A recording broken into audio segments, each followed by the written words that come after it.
Hey y'all, it's yours truly, Candace with Spectrum Light Radio. What's up? Yes, I'm doing At the Table with again, and I'm loving this. Hey, I'm always running into some fabulous people, and I have some friends with me today that we're going to be chopping it up, talking about relationships and how to navigate through them in this time. Yes, I call them my relationship specialists. I have Shannon, Vince and Shannon Weathers with me, joining me. What's up, y'all? How you doing? How Hi, you Miss doing? Candace. Thank you for joining me. I appreciate it. How's everything going on your end? Going well over here. Going good. Yeah, all right, all right. So I know I brought you here because of your hot podcast you got called At the Table. I mean, Weathering the Storm. Sorry, At the and table. Yeah. yeah. Well, you're at the table with me, so there you go. Right. But you have your hot podcast, Weathering the Storm, and the book, right? So, Yes. Yes, ma'am. all right, so I want to talk to. There it is. Yeah, hold that up. That's what I'm talking about. Let me get that in there real quick. But I wanted to, There you go. yeah, I wanted to talk to y'all about the concept and how that came about, and um, yeah, basically your brand because that's what it is, right? Yes. Definitely. Yeah. So tell me. I know it was a friend that inspired it. So just to expound upon that, tell us how all of that, the concept, was created. Okay. I think you tell the story better than I Okay. Well, yeah, Candace, you're right. One of my friends did tell us or say to us, hey, you know what, Shannon, you should write a book called Weathering the Storm.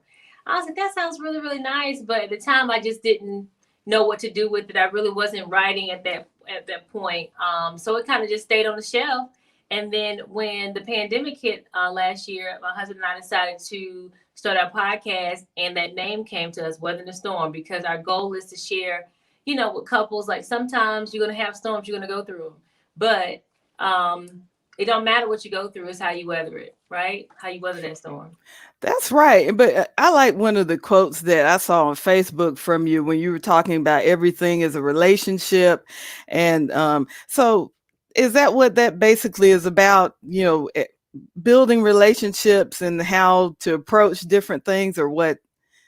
Um, is Yes, that ma'am. the main focus? Yes, ma'am. Yeah, that was kind of our focus going into to writing this book was just every goal or every person that you come and you encounter with, you have a relationship with.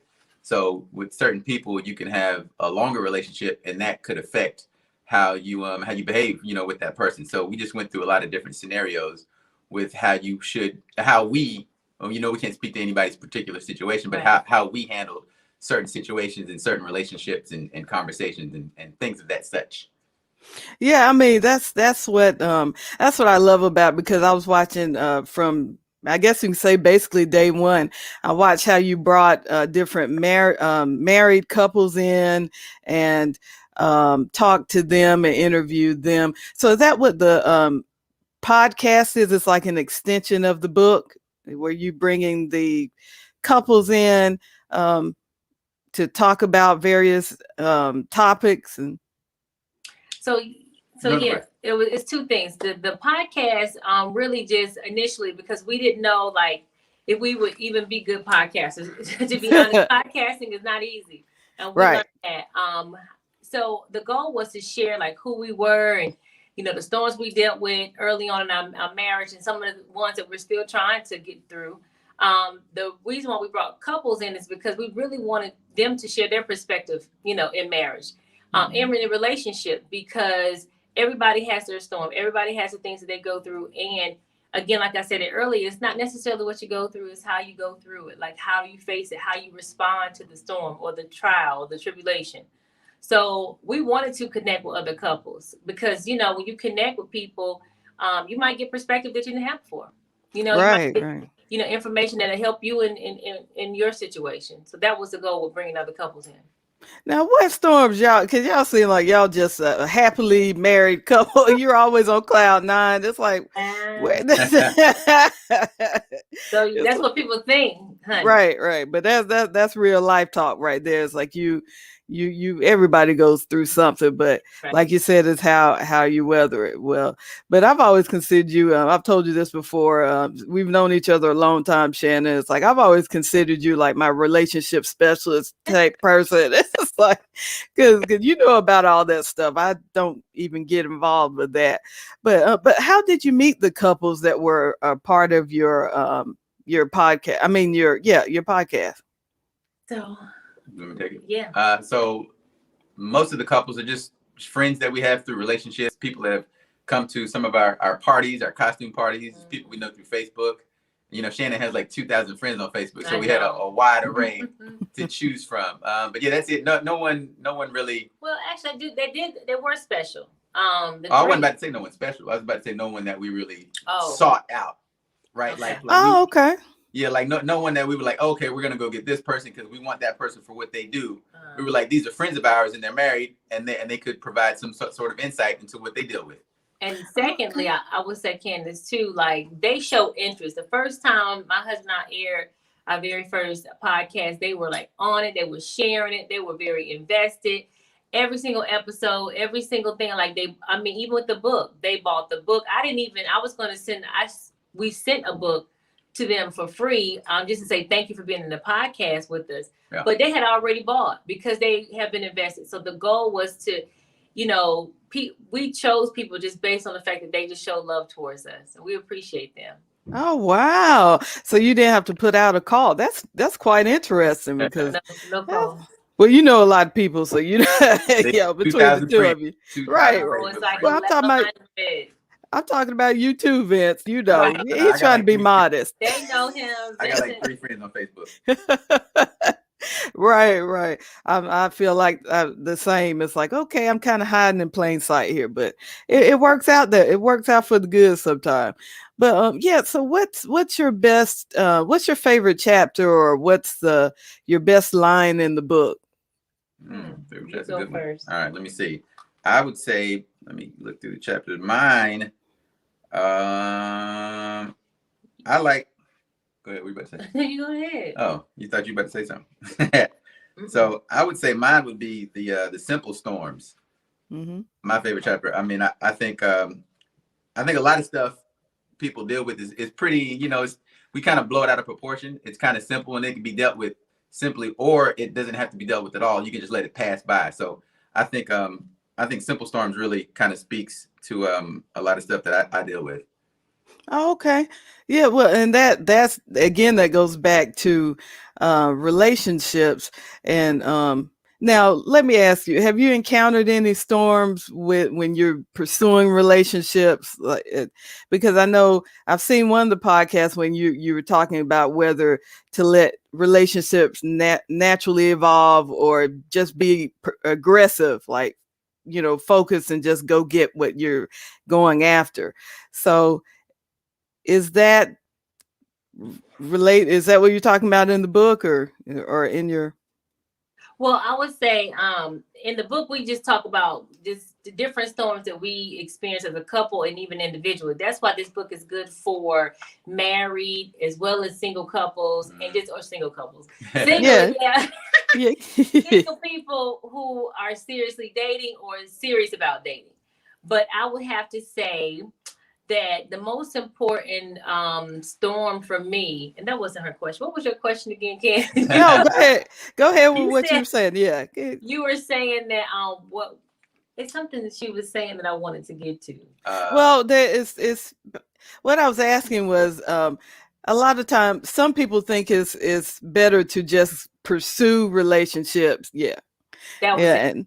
So I think you should be aggressive in your pursuit, but I think the relationship should form organically. Yeah, and just let it evolve. Answer right? No, wouldn't you say? Because you pursued me heavy, but once we decided to date, there was no forcing anything. Yeah, it was like rolling downhill. After that, it was all on coast. You know why? Because he was pursuing me. When he caught me, like we just went tumbling down. That's what happened. I lost lost my balance and kept falling. She said, really? Is that what really happened, Vince? Really, I caught her on a hill and we rolled down the hill. That's exactly. So she let you catch her, right? I did. Yeah. I did let you catch me. Really, I couldn't get caught unless I wanted to be caught, and that's the truth. Okay. Well, hey, I'm trying to play devil's advocate here. No, I'm just kidding. But I really enjoyed the podcast and all of that. Now, since you've done a lot of traveling, right? As far as whether it's one of you's in the military, right? That was you, Shannon, right? Well, so he was both of us. That's how we met. Oh, okay. Yeah, go ahead. Talk about that. I want to know how is it dating on the go, like traveling and dating, the date life? Well, when we were dating, we would find different places to go that was outside of the city because we were still young in our relationship and we don't want a lot of people in our business. And that was one of the tools that we use in our marriage as far as like protecting our garden.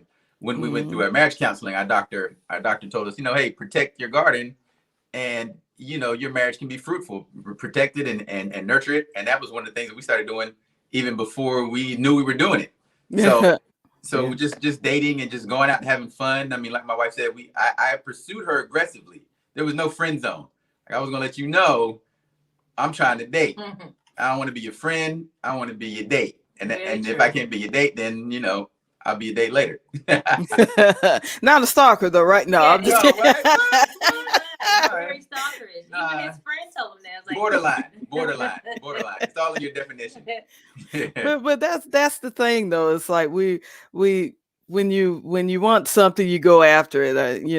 That's how that whole thing. I look at that. So I'll give you kudos for that. So. I mean, I'm glad you did. Almost 10 years later. 10 years later, almost 10 years. It worked for us. Yeah. Well, I'm glad that you all. I was gonna. I didn't get a chance to ask you. I was gonna ask you if I could play a clip of the one of your podcasts, just a snippet of it, but we'll do that another time. But I want people to see what you all are about and just go from there. So. Actually, I am going to do that now. Can I play? Yeah, I want people to see. For the viewers, y'all, this is Vince and Shannon Weathers, and I'm telling you, they're putting it down, chopping it up about their new book, Weathering the Storm. Right. And I'm going to play a clip of them. I'm going to share a clip of one of their podcasts with you all right now. This is actually their season finale, the one that just ended. So here we go, y'all. Aw, look at us. Yeah, and then I want to talk about this outfit real quick after that. But, who wears white after Labor Day? I know, right? That's so you, honey.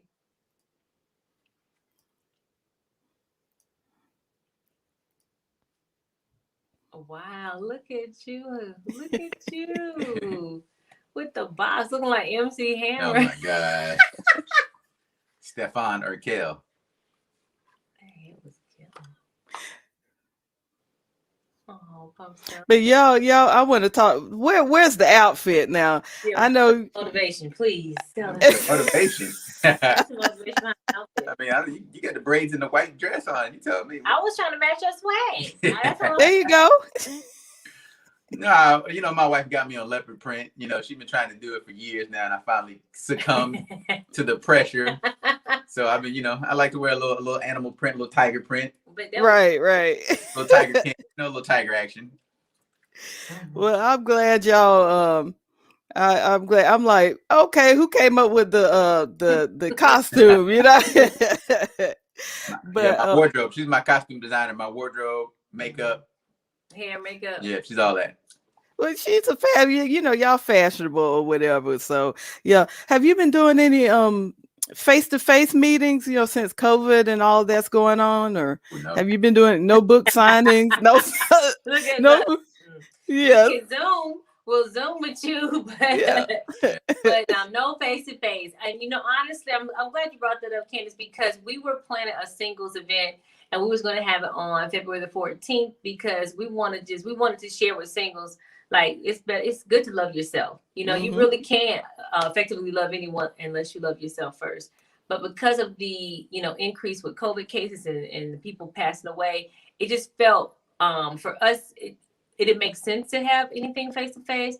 And then it felt disrespectful to people who have passed away and people who are still struggling with this disease for us, or this virus rather, for us to have something and perhaps spread, or be like a conduit to spread COVID. So as a result of that, we decided not to go, forward with it. But when we are able to move forward, we have some big things popping for singles because singles have really supported us through, weathering the storm.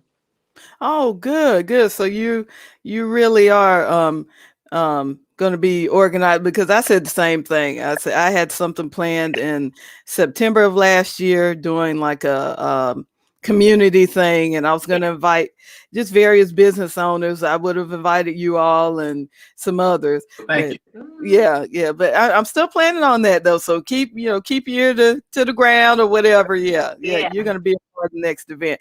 But I want to say thank you for doing that, because you have a swag about the way you present your book and everything that you do. So I appreciate that.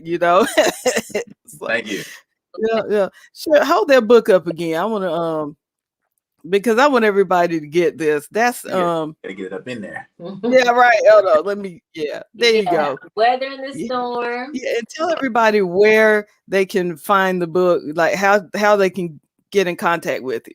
So you can go on our website, vinceandshannon.com, and you can order the book from there, and we can personally sign and send it to you.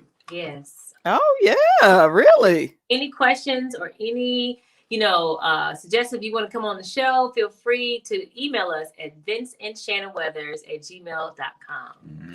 Oh, wonderful. I know that's right. Well, before I let y'all go, I'm going to, like I said, I got a fun game we're going to do. Well, fun segment called Grown Folks. And we got and I just got a couple of questions that I think is going to help put some people at ease, because some people, they think of being saved as being deep and spiritual and all that stuff. So here's the first question for you. Can you wine and dine and be saved? See, he's like, is it a trick question? I'm prepared. Right. So first question, can you wine and dine and still have a faith feel or still be faith-based? Oh, definitely. Absolutely. I think it's a necessity. It's the wine. So wine, it's the wine. It's the wine you get caught up on. You can wine in your glass and you can wine your hips and still dine and be saved and sanctified. Look at that. Right. People get stuck when you hear wine or drinking or whatever. Jesus' first miracle is when he turned water into wine. You know what I'm saying to you? Keep the party going. He knew at the party that's what was necessary to have a good time. And now that's it. Like the Bible also says, you can drink but don't get drunk. Like if wine or liquor or alcohol is your vice, don't partake. It's not ours. So we feel like people should, you know your limits with everything. It's not just, whining and dining. But you can have a good time. I mean, that's what the Bible says. Paul said when you're married, I'm going to preach to you, Candace. She will. Don't get it started. Go for it. Ask this question, girlfriend. She asked this question. Go for it. I'm going to give you the whole time. Go ahead. Come on, bring it to me. Make sure I look cute. There you go. Okay. So Paul said that when you cut it out, he said, I'd rather that you stay single, because when you're single, you only have to seek the things of the spirit to please God. But when you are married, you have to seek the things of the world to please your spouse. And if my husband trying to please me, I love to dance. So he's going to take me somewhere with some music that I like to dance to. Right, babe? Like for him, he likes, to go out to the bars and stuff like that. We say, is it anything wrong with us going to the bar and sitting at the bar and watching the game or watching the fight? Absolutely not.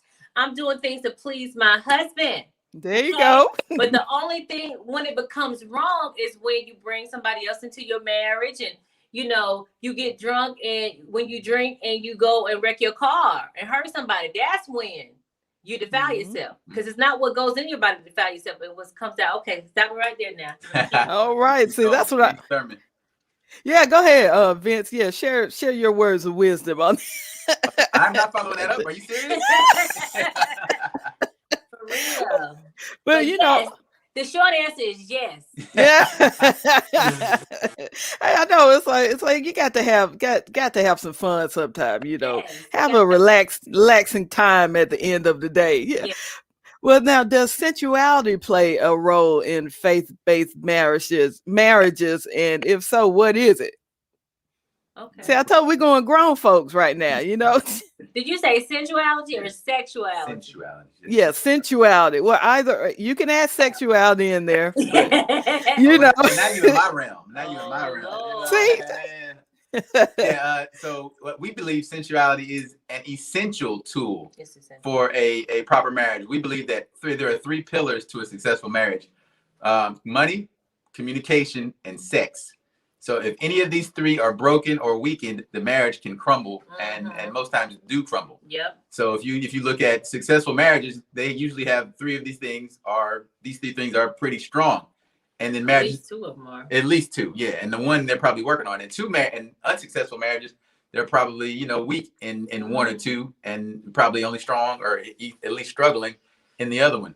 So sensuality is definitely a role in whining and dining and having a successful marriage and being faithful. That's right. And can I just add, Candace, that one time I looked to see like what can I do to make my marriage better. So I went to Barnes and Nobles, and I was looking in the relationship out, and every single book was on sex. I was like, oh wait a wow, minute, what's happening? And what I discovered is people are, unfulfilled sexually. And if folks don't think that that's an important part of your marriage, they are sadly mistaken. People want that erotic love. It's called eros. It is as important as agape love. Yes, I want to love you unconditionally, but I don't think us as humans have the capacity to really love in spite of it all. God, he will love us with agape love unconditionally. But in a relationship, a human relationship, sex is important. Communication is important. Having money to pay your bills and do other things in life is important. So like my husband said, if you lack in those areas, get help. If not, you can find yourself in divorce court. It's super serious. So people need to be making sure they, yeah. Sensuality. there you go. And on that note, no, but it's just the fact that it's a lot of you know I guess it's the biblical or scriptural standpoint where it talks about um two becoming one, and the Songs of Solomon, that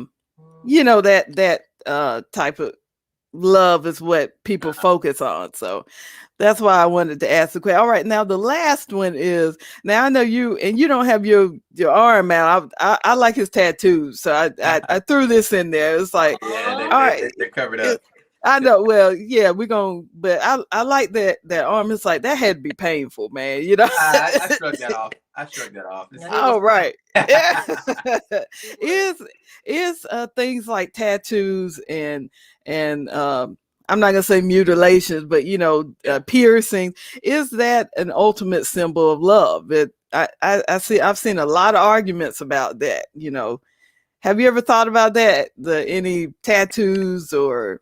Yes. Oh, she said no.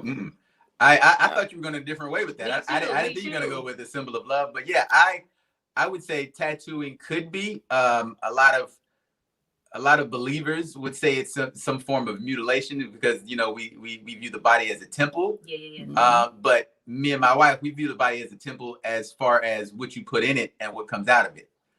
Right, and not what you put on it. Right, so we could get everything pierced and my full body tatted up. Is that going to keep me out of heaven? Absolutely not. I'm still gonna go to heaven. I might even be tatted in heaven. I might have my nipples pierced in heaven. You never know. Right. You see the face, right? Yeah, exactly. Yeah, probably not. I don't have them now, just for the record. They're not now, so we just get that out the way. But I don't think it's a form of mutilation. I mean, some people struggle with it, and then if they do, then by all means, don't do it. If that's what you struggle with, if that's what you think is going to disconnect you from your connection to the Lord, then by all means don't do it. But me and my wife, we don't feel that it disconnects us from our relationship with God. It's just a form. It's just a form of art that we like to pursue, and something that we like to do for each other. And she said, "Is it love though? Is it?" I believe it. Well, I have her name tatted on me as a form of my love for her on my left arm, her whole name, and it's and I thought that was neat to show that I'm all in. I really love you, and I'm not going anywhere. Or at least I can't date nobody else named Shannon. That's it. That's all I can date. Maybe you should. Oh my gosh. Yeah, so funny. But where'd you think I was going with that? I thought you were gonna say most people view tattooing as a form of like devil worship, or as a form of mutilating the body, because the body is a temple. You shouldn't have tattoos on it. And most of the times you're gonna get that from a lot of old school teaching and preaching.